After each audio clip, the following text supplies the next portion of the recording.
בוב ורומי, מי שמכיר את הערוץ שלנו, ווואו, אני חייבת להגיד וואו, תשאלו את בוב, אני משגעת אותו על זה. אני ממש התלהבתי מכמות הצפיות והסאבים כשראיתי. אני סתם ככה במקרה נכנסתי, ראיתי איזה סרטון על מודים, ואז פתאום ראיתי סרטון שלי במינות. קלטתי את הארבעים כמה זמן, קלטתי את כמות הסאבים, קלטתי את התגובות שלכם והבנתי שתעשו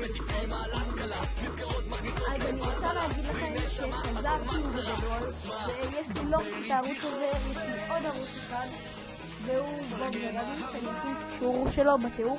שימו גם לא סאב, בבקשה, אנשים אני ובוב מאוד מסכים בערוץ הזה. ועוד מעט הולך להיות שם בספייס של חול, אולי אני אעלה אותו גם לערוץ בסוף גלשי, מה זה אולי בטוח.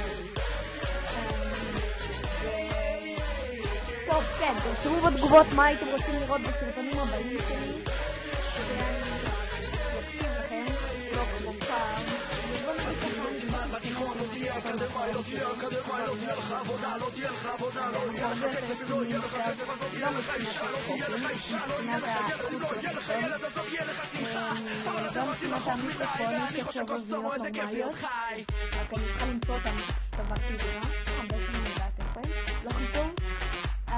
טוב זהו, אז שימו סאב לשתי הערוצים, ותודה שוב, תודה לכם, וכאן הייתי עם